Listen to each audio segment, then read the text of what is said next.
Ma mission TV, le miroir du monde. Eloko Kabila sala awa. Ata eloko moko ya malamu na mabe oya zanango. Ezate. Ponanga ezopesa ngana misoni kosala congolais. Ya liboso ezanini. Ce n'est pas la première fois ça le na RDC. N'époque ya Kabila salemaka. Aya ba solo la soutenu na Kabila. Nini ba solo na Kabila. Mutu azo dicté FCC wana c'est Kabila toujours on a biso RDC baza ba génie. Bah raconte-nous ça bah consultation on a. Moi je trouve ça un peu pour moi c'est que je peux dire. François Mitterrand salakango na France.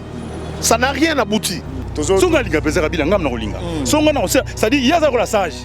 Merci beaucoup. C'est là c'est ça. Président Kabila aza na mboka ba benga ka to benga bango ba sage. Ça dit aza mutu ba ko considérer. Fatina Kabila bakutana te. Botika boyeza nzala na ba pasi ndezo sala biso.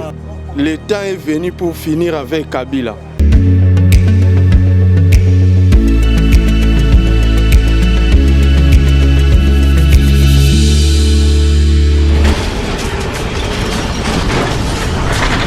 Ma mission TV, le miroir du monde. Eh bien bonjour mesdames et messieurs, nous avons gloire Bosobo Tremadi Bosobal, Natamboul Navolding, tout cas toujours dans le but de la information, na temps réel. Tout ce qui a pour la population sur ce qui s'est passé à la présidence, non seulement ça, idée à Olengakoi, président Nanani Bakutana, population idée na ezanini par rapport à Sijewana. Restez branchés, tous au côté na Volding tout cas pour la population. Volding tout cas, c'est parti. Bonjour papa. Bonjour.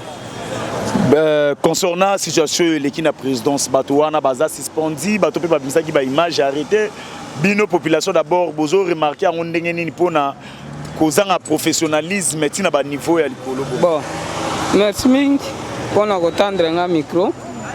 Ce qui s'est passé dans la présidence, c'est le conseil chef de l'État. Il y a le besoin d'anine. Ce n'est pas la première fois que ça le ma na RDC. N'importe quel Kabila ça le mara. Soko yebi yango te. Bino bozwaka Kabila référence papa. Zelana loba po batu balingaka ba gravité loko mususu oyo ke toko ko gravité yango te. Tout homme est faible. On a sepelé les sanctions chef de l'État sali yango. Tango sanctionné bango to créer les sous-débat. Bazala qui distrait. Mais distraction na bango, bazu punition na yango. Siko toko linga to créer des banni. Toko créer des bana yango te et ba défaut pe mususu ezalo moni na ba coalition na ba nini yango IDP soka banda ko boya ko sangana batu na ba cause ya babiloko oyo mutu mususu osala wana me azala mutu moko azo pese ba ordre budaka na yo ye eko ça arrive bo mena sepeli kaka ke bazu etumbu na bango c'est tout na za eloko lo ba pona yango te za ne eloko lo ba pona yango te consultation ninge zo kendela ozomonela bon nazo sepela na consultation ezo kenda parce que majorité na bato bazo kuta na chef de l'État bazo défendre le peuple congolais bazo défendre le peuple congolais mais nga nazo répondre ndé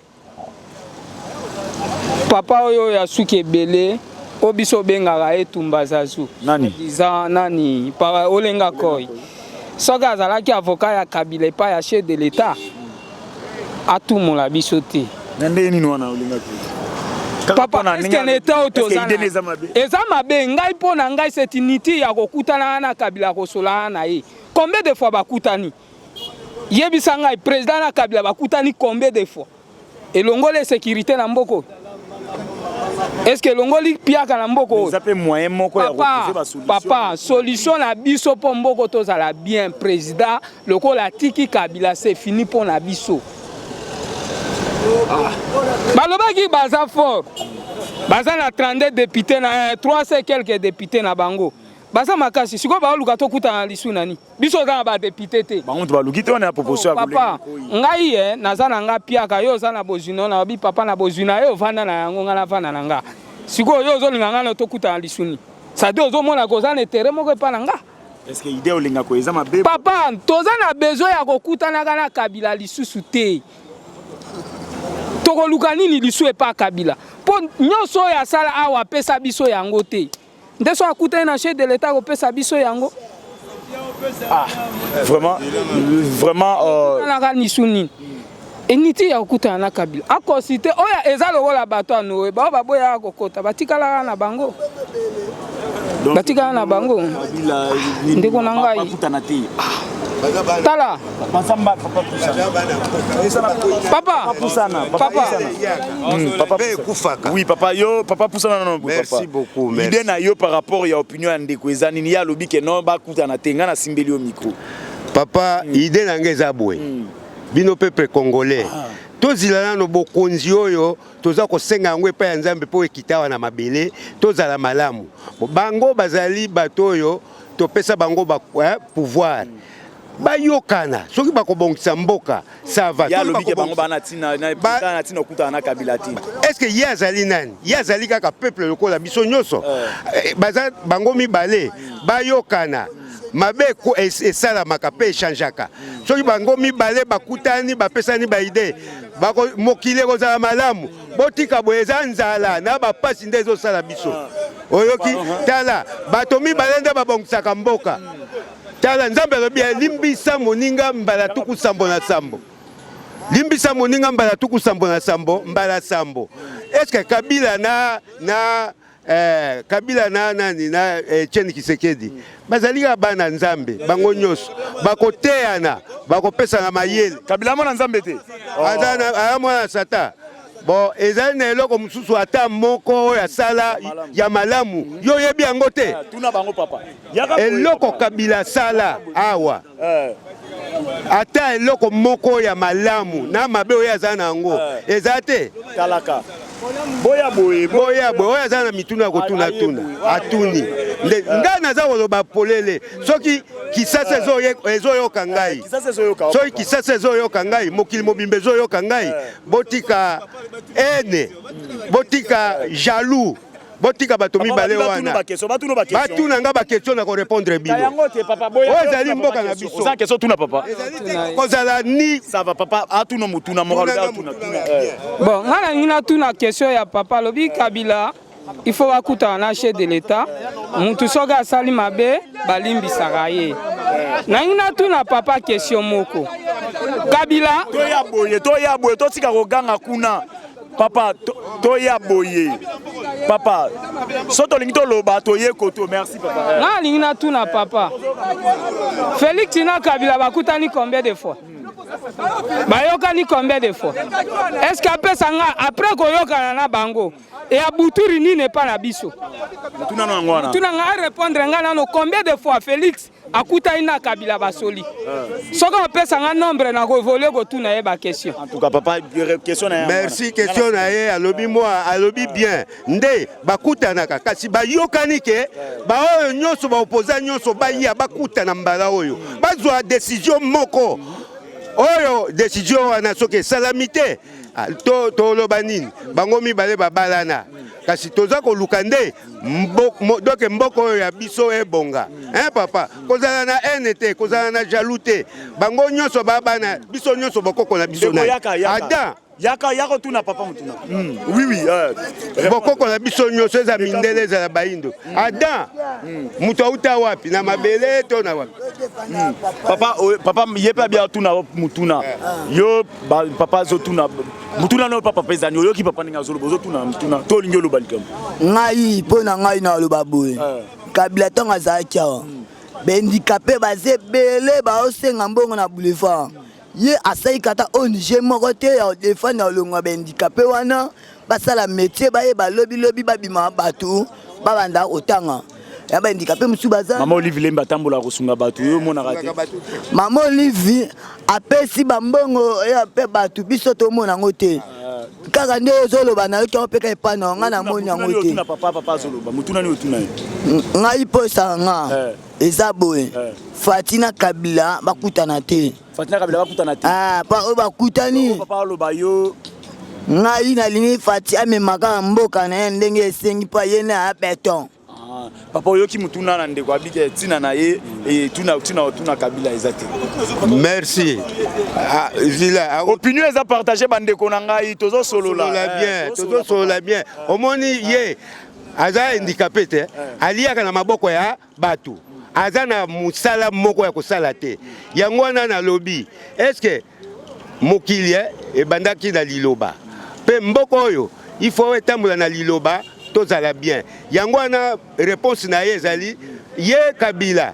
Akabela ka bango te eloko te soki apesi muto eloko akende kopesa bino ale yango eza foti na ye foti ya Kabila mokili eza otambola lokola na kati ya train en tout cas yo yaka papa yo pe ngoloba na éviter choses par rapport à bon pour na problème à papa zoloba eza ngo mabete Kabila te pour na saison ya kokutana te Kabila na 2001 tous les peuples congolais alingaki na biso ba jeune tolingaka ye po aza jeune à côté po na lobby na biso ba jeune ko za la malamu mais tant que vandi na ye ti 18 ans biso ba jeunesse yo to bénéficier tane loko mokote lokola tuni motuna ki ata bolamu mokote Kabila salela rabino bon po na biso ba jeunesse biso ba jeune et pas na mona bolamu mokote compagnie moko e yate e loko mokote Pongai pona bolamu ngai bongai lelo Kabila atie ba investir ba ye to travailler wana des ada bolamu pour lelo ba kuta na président la République bazana doit kuta na te batika président la République na makanisi o ya zui ya kotamu samboka na ide na inanu atika nanu ye papa motuna yo poza motuna tuna bango bon lilo balanga ya suka yango soki bato mibale bakutani bapesanaka mayele soki bakutani te mayele wana ekokende ti bokonzi ya Nzambe kokita oya biso ya Kabila place na mayele akopesa papa mayele soki bato mibale bapesani mayele balobi ke tala koleka wana te libulu ezali soki oleki okokota alors soki bango mibale bayokani omona donc mutu akosala accident te soki bayokani mboka ekotambola malamu suka na ngai yango en tout cas je crois que non zanga mboko za na bato olingolo bani elonga naloba ngai zaki na point chinois na tambo ebraza dege Sassou amemeli mboka na nde Kabila amemeli mboka te Sassou okazo pesa asunga ba handicapé azo ba handicapé nyonso avanti bango sika moko bazui ba vélo okanga bona zo vélo Sassou na zimbongo enveloppe à chacun muela na chacun na enveloppe o Sassou akaboya na la côte na point chinois mais awana na moni Kabila sala ngote j'ai fait ça la ngote je l'ai fait à une opération du conflit au boité pour nous quand ba kulu na ba menasa batu mais ba komi oka ba bomi na ba koka o ba senga mbona boulevard papa zonga boto tuna mutuna boto kina bandeko Nzambe nanga o elekana kina présidence concernant ba conseiller wana président de la République koti bango ba télémité est-ce que yozo mona que non manque professionnalisme et na niveau ya place wana eza malamu ndenge pe ba suspendre bango na nini opinion ezani bon opinion nanga ezali boye batikana no bango ndenge wana après bango mibale bayokana basala gouvernement ya malamu oyo peuple akosepela na yo zanoka déterminer que président fa kutana na ka kutana soki bakutana na mutu te ndeni likambo ekobonga en tout cas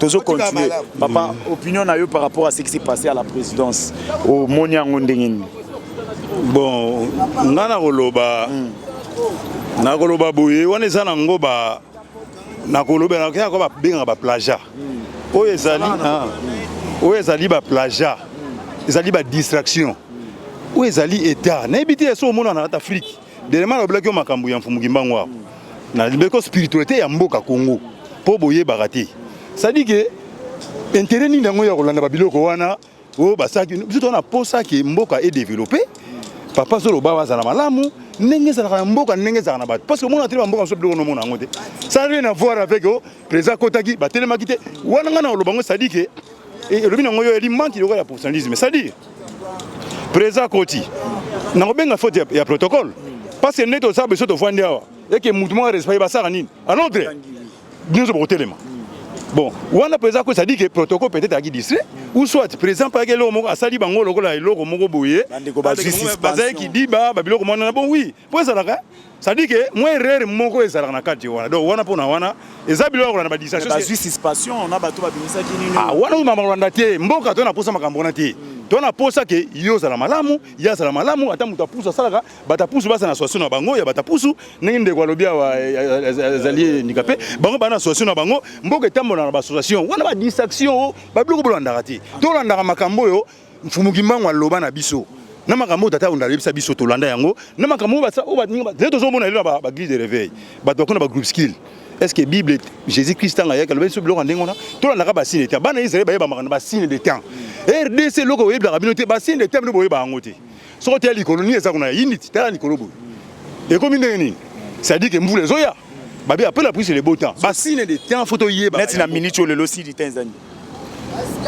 wana na ya prio tuni question ya batu ya makambeta li président Joseph Kabila na président Félix Tshisekedi ngala mtu nakuti bango ba débattre na yaka na kuti so bazana débat na koti na na kati après nde na opposer ba sujet na ngai wana kuti bango batu musu ba oloba que non le président de l'idée ya olenga koyeza bien président bakutana na Kabila ba solula ba misusu ba boy ba bité bakutana na Kabila te wana problème na bazala soki wana za opinion nanga na Congo photo lingaka nini mukwana lobaki yawo na Congo photo lingaka nini koyoka likanisi ya moninga ya ye babi démocratie yo laksanine ça dit que il y a une opinion na ye so ya olingana président Kabila ezali vouloir na ye so linga pedi c'est vouloir na ye to boye loko ke oyo asalaki mabe aye akufa te azala aye non tozali biso nyonso ba être humain tozali biso nyonso ba congolais pas ça nini ida Kabila pesa malamu mais ali malamu soki neti mfumungibanga eza biso boye bo permettre so ba mfumungibanga mi pas c'est boyebi mfumungibanga lobi mutu mwindu azana ba capacité na ye ça dit yazana ba capacité na ye ko pesa ye capacité na ye ndeni nango ya sali cabine téléphonique ngapna sa cabine téléphonique ma idée na sala mususu te na sala to photocopieuse na ngai na zo pe mo yo na o ya sali yango na te donc pona papa idée wana eza nango malamu soki président lenga ko ya loba na poser président ya boya 1 ya sensa ça dit azali parmi artisans de la paix ali médiateur ye soka lobi ke bakuta ça dit c'est que mission na ezali ni te fa loba bongo bakutana dede balobaka nini est-ce que bomona raté na monde mobimba oyo miracle ça na RDC ni omona ngote exemple webina ba président nyonso baleka na mboka na biso RDC baza ba génie oui baza ba génie na ndenge ah oui nazo personne loko moko na bike ba biloko kaka inspiration ya tanto zoloba oyo tata onda ebisa biso na bafungi mango baba génie na lolenge nini RDC za mboka munene mutu moko alobake RDC ali na niveau moko stratégique eza munene yo quand type na RDC munene ba président so ba leki wana ba ba jeune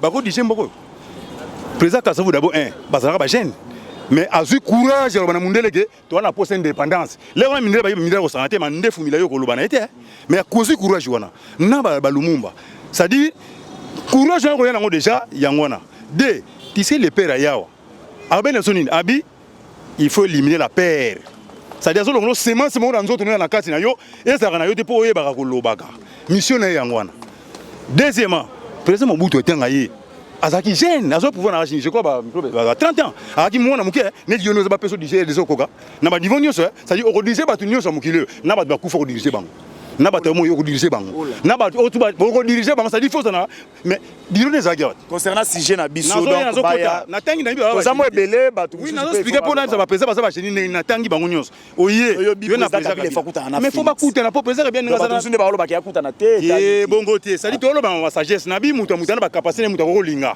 songa linga pesa Kabila ngam na ko linga songa na c'est-à-dire yaza ko la sage merci beaucoup c'est là sisa président Kabila azasa na mboka ba benga to benga bango ba sage c'est-à-dire aza mutu ba ko consulter ye faut consulter ye pour ça 18 ans la libre ye pour na ye ezake non il faut pas consulter président Kabila donc asali 18 ans ayebi makambo minga na maîtrise makambo ebele il faut kutana ye apesa idée to toleraka il faut kutana to tolérer après ne yango na ba koya na kati kotiaka candidat unité na RDC toza biso ba congolais les opinions na ngana kati merci beaucoup opinion ya ngana bonjour papa bonjour ce qui s'est passé d'abord na présidence yozo mona ngondenge nini président Koti bato a télémité et puis deuxième sujet na biso eza ngana kuti bango bazo discuter bato musu ba lobby que non Félix akutana na Kabila bato musu ba biete akutana te nde yango discussion bato bazana bon na ko koloba boye pona biso ba congolais eza mingi passe parce que biso ba congolais toza trop sentimentalisé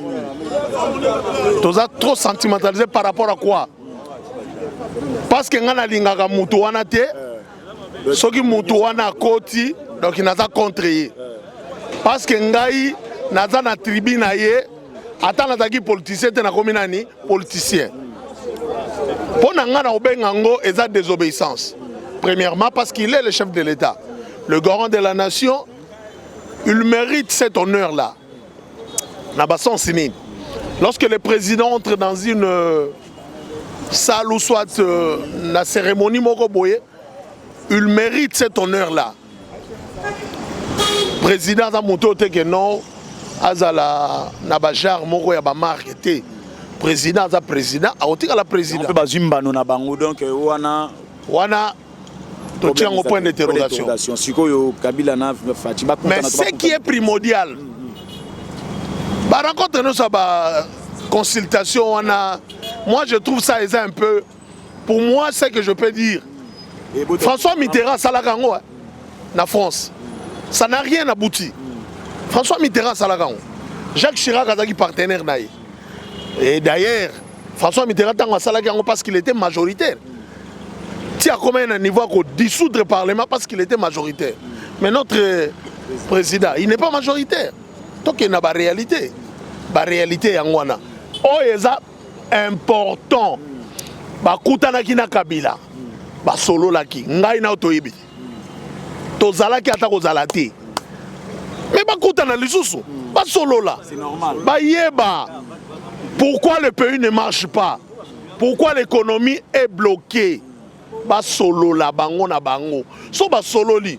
Et kokene malamu ole que to bandozala divergence moko boy. Oya lobby, oya lobby. Ba onyo so ba oya wana. Ce sont des flatteurs hein? Parce qu'ils ont travaillé avec Kabila. Le mandat de 18 ans de Kabila, ils ont travaillé. Qu'est-ce qu'ils ont abouti? Tous ces gens-là. Oh les lobbies no bobé d'amon maboko. Oh non, il y a commis côté il y a cash. Oh il y a zokota potakash. Tout naïe na 18 ans na Kabila. Qu'est-ce qu'il a fait? Troïka. Banan basala kiango. Soit disant bangote. Il gagnait combien? Et ça passe mingi. T'as la gratuité les lots. Enseigner comment Mélanie a gagné na Simaban. A gagné taba nie. Et ça passe mingi. Donc il to sungana Congo pour que liboso to lingana. Bon opinion pardon to poussa boy. Tozo sola oui yaka papa. Toi mes amis moi que les koto kuna zate ya moto na besoin ba yaka. Oyo kinenge batu bazoloba. Ba misusu d'abord ce qui s'est passé na présidence, bino population botu fond ndengeni ces gens là sont suspendus. Deuxièmement, débat au ngala yokuta batu bazana débat awawa concernant Olengankoi. Idée na président azonga bakutana na Kabila. Bato musu balobi ke te et kende te net ndeko lobi bato musu ba ebele ba simba te azonga te. Ba papa ba bi ke non eza obligatoire il faut bazonga bakutana su ba solo la ndenge ba solo la liboso pour ba trouver compromis. Yo opinion nos amis. Bon opinion na na liboso pour la suspension ya ba conseiller wana eza légal. Quand quelqu'un ne veut pas obéir au chef faut battre mopanzi wana eza le coup de discussion zate. Tozongi na ka Olengankoi. Papa mboko yo toko continuer na Olengankoi te. Boyebi Olengankoi ke Olengankoi. Papa baye mbala moko. C'est une question hier aroye baté lo razoloba. Olengankoi azalaki na onatrawa. Benga ba papa onatraba yebisa yo. Qu'est-ce que Olengankoi asalaki pona onatrawa? Na repesoka illusion moko ndambo. Babengisi ministre ya transport batindi bango na conseil des ministres atangi likambo ya conseil des ministres bakende ba suspendre ba port ministre wana azana compte ya FCC na moko ya cash bakei kaka wana na matati elo ni basali bakezwa mbongo ya ledia mbongo wana tang bazui olia ba suspendre ba comment vérifier ba document est-ce que likambo batinda bango ya ko vérifier ba document to batinda bango ba suspendre mde ba donc ba kanga ba port. Pour nous important. Na mission talana yo moko na nous soki déjà ba ministre wana batindi bango mission ozola ngai ba ministre so batindi bango mission ba kende likambo ba yokani ba salite bongo lelo Kabila aya ba ko solola susuni na Kabila nini ba ko solola na Kabila muto azo dicter FCC wana c'est Kabila toujours Kabila ni mta base à malheur mboko peuple congolais ce qui alobaka Kabila azala tende ba yebaka lelo yebsangai po ba solo suni yo pona yo tina ba solo le ba ko solo le côté consultation papa de c'est bandi bana mboko bazo kende oyo nyoso azana idée akende kuna c'est tout en tout cas je crois que non avis mususu ezali papa yo avis na ezali ni ngai avis na ngai par rapport à makambo na olobaka non le temps est venu pour finir avec Kabila occasion yango poto sila naye et loko Kabila bakosola chef de l'État ezate Kabila za motema mabe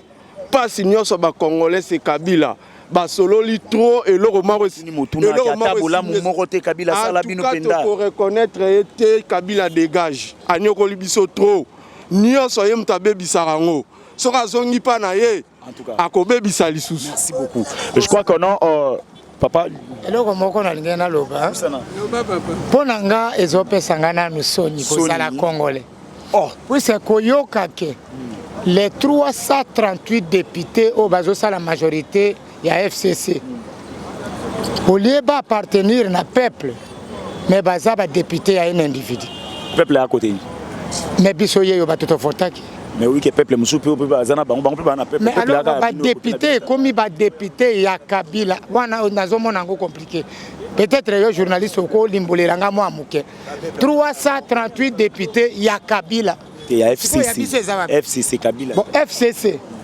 ningi kolobani autorité morale eza nani eza Kabila mais tango président de la République aza koloba ke oyo nyonso tozolinga tosala eza bloqué na majorité wana mpo na intérêt ya peuple mais bato wana soki balobi ke boya tosolola tokoka kotala eloko nini ezobloke mboka etambola te balobi bango bazali fidèle na autorité morale ce qui veut dire badéputé wana baza ya Congo te baza ya Mese Kabila idée olinga koi bazonga bakutana to bakutana te nalobi président de la République alobi boye oyo abengami congolais acteurs politiques, société civile, tendance confondue, couleur et parti. Kabila c'était congolais. S'il a besoin de rencontrer le président de la République, il y a des fois. Bato, bazo kende kuna baza, ba keseni na Kabila nani. Kabila c'était citoyen comme tout autre. Alors président Abengi. Soko lenga kwa zomona ke Kabila fa kutana na président. Alors aya. En tout cas, je crois que c'est par ici que nous mettons fin à la discussion à Bisso. Tokutani prochainement pour aujourd'hui Volding et tout cas. Kayonde to tambola to sana yo musala to suki awawa. Nga bino gloire boso be autrement dit bosobal. Mon numéro est là. Benga loba toko ziawana. Bomonenge si j'ai les kanya badinga ba se débattre. Yango to loba boy. Population azan attend te yakoya na bureau na bino ba konzi po ebisa bino makambo. Aza na tante ya poussa na pemela ba conseiller na bino po ebisa. Ya ye population ba soué na ina mamu na ye alobela yango ka boy. Donc oboyoki ya malamu bozui ya mabe boyebi ndenge nini boyoki ko salela yango. Pour aujourd'hui on se limite là. Tokutani à la prochaine. Ciao.